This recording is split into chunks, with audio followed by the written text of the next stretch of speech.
The Young and the Restless spoilers Monday's full February 3, 2025 A tangle of loyalties, Sally's manipulation of Billy, Ian Ward's renewed vengeance, and Mariah's plan to leave Genoa in the ever-turbulent world of Genoa City.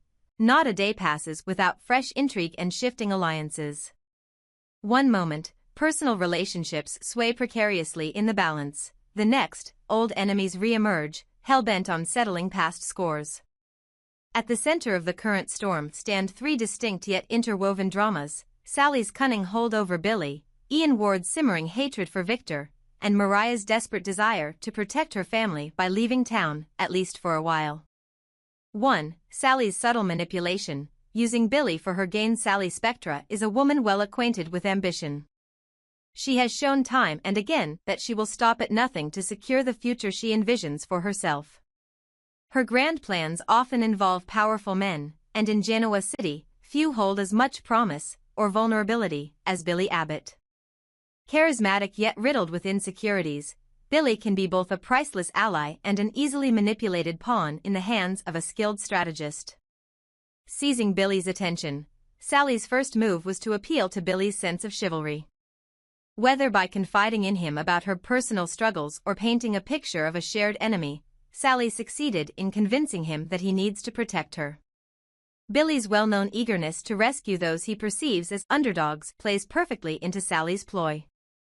Stoking Billy's anger, Sally is also adept at turning Billy's frustration into a weapon she can wield. She sows seeds of doubt, pointing out the hypocrisy and judgments of others in Genoa City, especially those who question her motives. Soon, Billy's anger focuses less on Sally's manipulations and more on the people who dare to stand in their way. Reaping the benefits. While Billy rages against his family's and friends' disapproval, Sally quietly maneuvers herself closer to the decision-making circles of Genoa City's business elite. Using Billy's connections and influence, she positions herself as a formidable force, someone to be feared, or at least respected, by those who once dismissed her as just another opportunist. Though many in town see the writing on the wall, Billy is blinded by his own emotions. He takes offense at anyone who doubts his relationship with Sally, interpreting their warnings as personal attacks rather than genuine concern. The more they protest, the deeper he falls into Sally's orbit. 2. Billy's growing fury. Why won't they let us be? From Billy's perspective, the backlash against his involvement with Sally is rooted in nothing but bias and condescension. Despite a long history of impulsive decisions, he believes he has finally found a worthy partner. Now that he has thrown in his lot with Sally, he refuses to budge, no matter how many times family members or close friends attempt to intervene. Confrontations everywhere, in the corridors of jabots, coffee shops, and even private gatherings, Billy is forced to fend off friends and relatives demanding explanations for his sudden closeness with Sally. The constant questioning fuels his anger. He feels cornered, and Sally is quick to reinforce the idea that they are being persecuted by small-minded critics. Escalating tensions. Billy's frustration isn't limited to the personal sphere. His professional interactions have also grown tense. Jack, Lily, and even Victoria are wary of Sally's intentions, and of Billy's readiness to stake his reputation on defending her. The friction intensifies daily, threatening alliances he once considered rock-solid. The breaking point. For Billy, the barrage of judgment might soon reach a breaking point. If pushed hard enough, he may decide that proving his loyalty to Sally is worth any cost, even if it means burning bridges with those he loves. Once that threshold is crossed, it could reshape the dynamics of his relationships and the power structures of Genoa City for years to come. 3. Ian Ward's old grudges come roaring back amidst the personal drama swirling around Sally and Billy. A far more dangerous threat stirs in the shadows.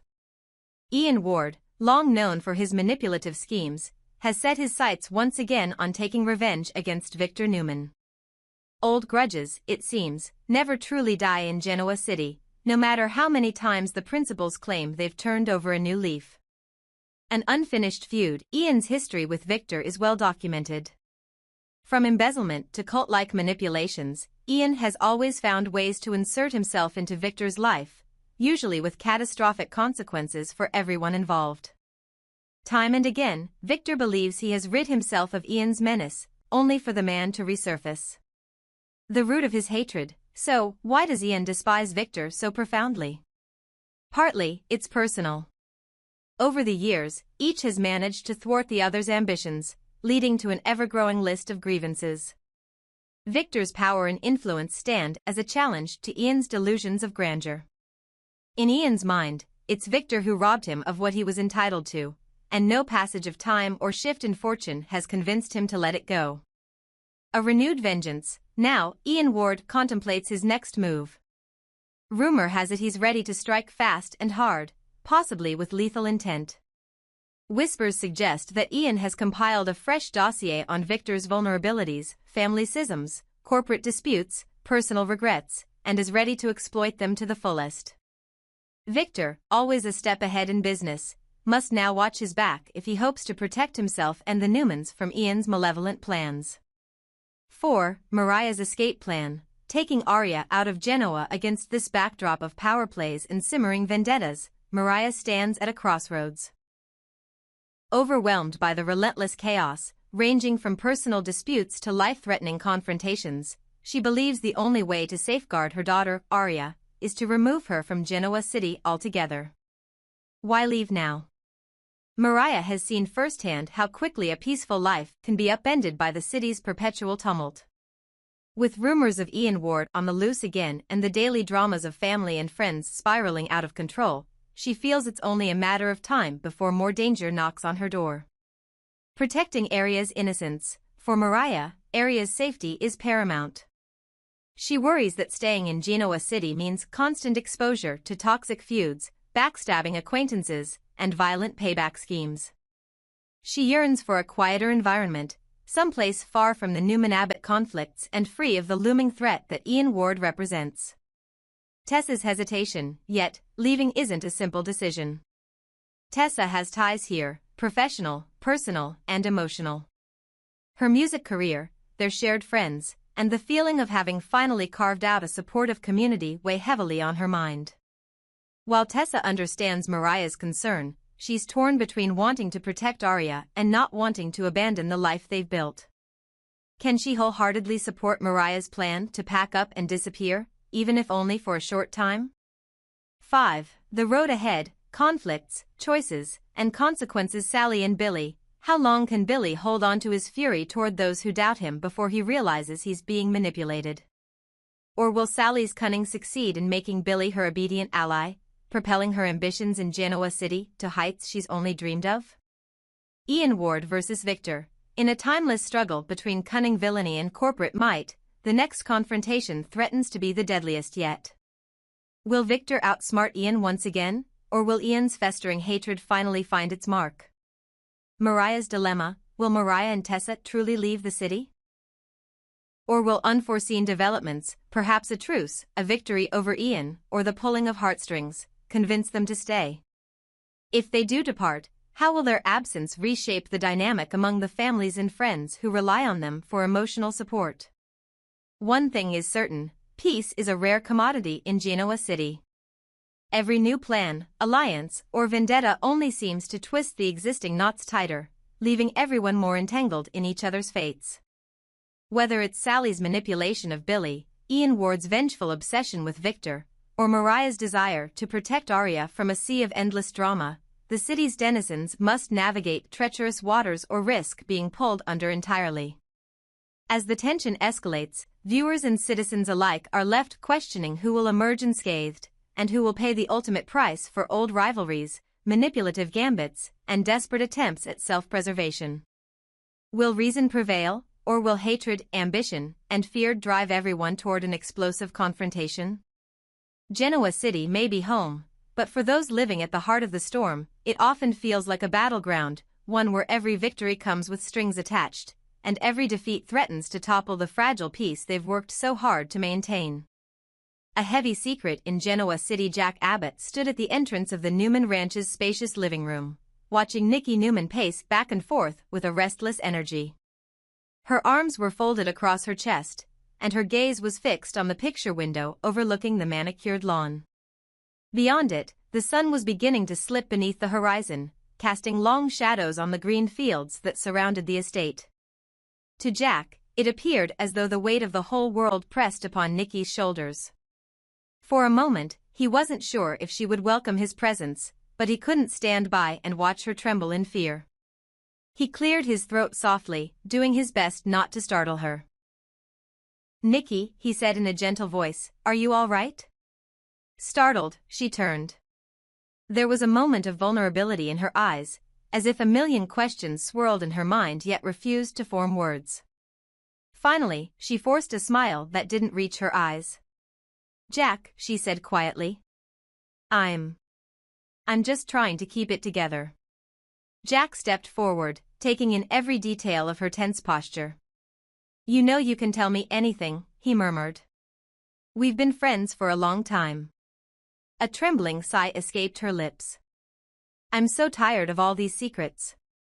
Ever since that night, I haven't had a moment's peace." She paused, pressing her lips together. "I've barely slept. I can't eat. I feel like I'm constantly looking over my shoulder." Jack placed a reassuring hand on her arm. "Nikki, I'm here," he repeated softly. "I hate seeing you like this. Tell me what's going on." But before she could speak another word, a set of heavy footsteps echoed in the hallway. Moments later, Victor Newman stepped into the room. His formidable silhouette contrasted sharply with the warm lamp glow in the corner. His presence alone had a way of making the atmosphere freeze. His dark eyes settled on Nikki and Jack, and for the briefest second, an unreadable flicker passed over his face. "You two are up late," Victor remarked, his voice devoid of emotion. There was no kindness or curiosity in his tone, just a cold observation. He didn't bother asking about Nikki's worries or Jack's concern. Instead, he leveled a steely glare at Jack, as though to warn him off. Jack straightened, pulling himself to his full height. "Just making sure Nikki's all right," he responded, matching Victor's gaze. "She seems pretty shaken up, and with good reason." Victor frowned. "This isn't your concern, Jack," he said flatly. "I'd appreciate it if you left my wife alone." Nikki shook her head. "Victor," she began, but he cut her off with a dismissive wave of his hand. Jack clenched his jaw, anger welling up inside him. "So that's it," he challenged, voice tight. "You don't care about how frightened she is? You're just going to ignore this entire situation?" Victor responded with an indifferent shrug.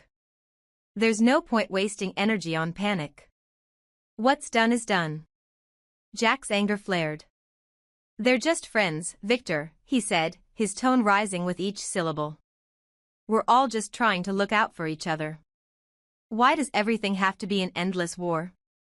He shot Nikki a look of empathy, then shifted back to Victor, who wore that perpetual mask of indifference that Jack had come to hate.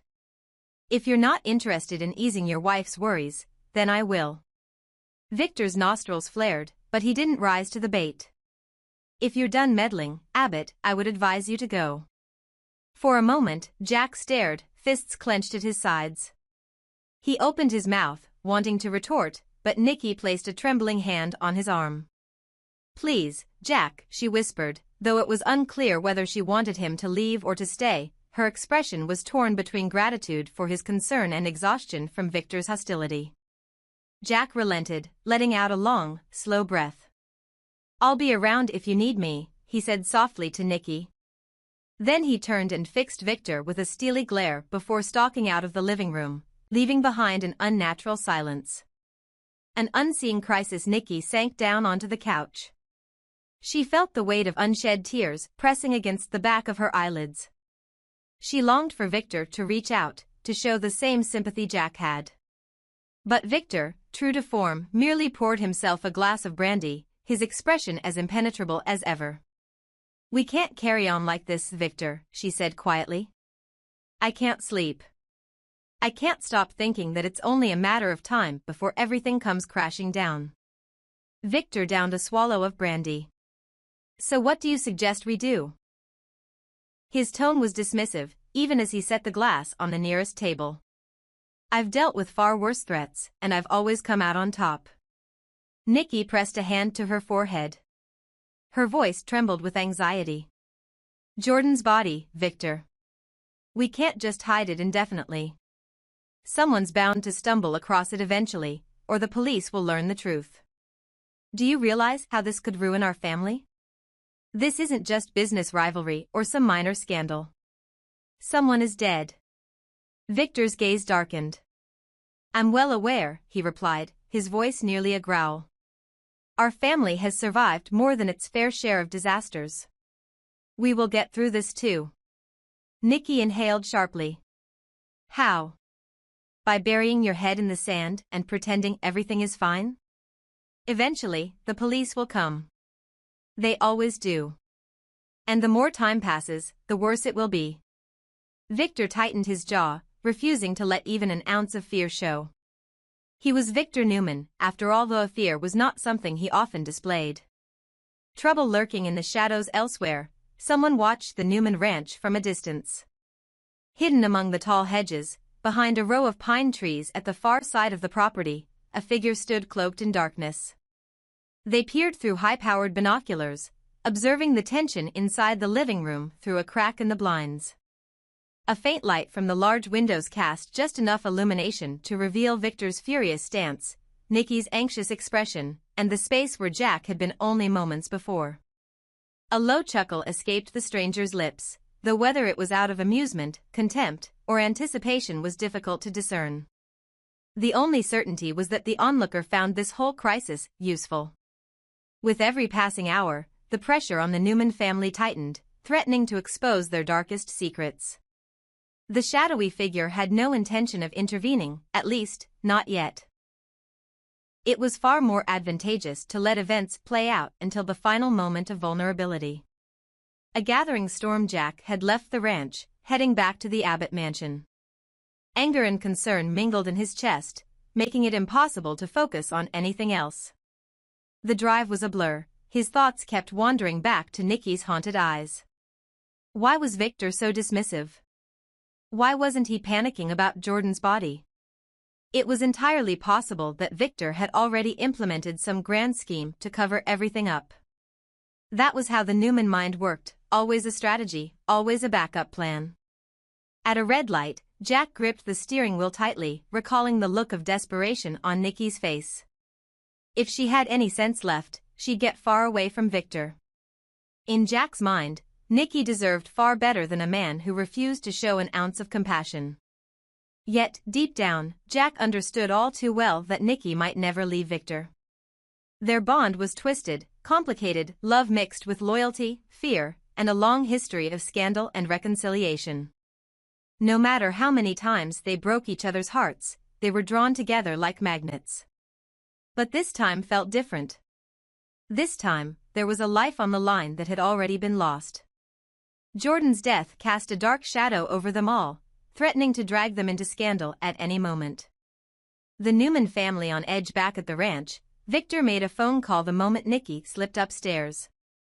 He spoke in hushed tones, making sure she was out of earshot. We need to move forward immediately, he said into the phone. I don't care what strings you have to pull, just make sure this doesn't blow up in our faces. The voice on the other end was low, offering reassurances and requests for more time. Victor impatiently cut them off. Don't tell me to wait. This has to be handled now. Understand? He ended the call with a sharp press of the button, exhaling in a controlled manner to keep his temper at bay.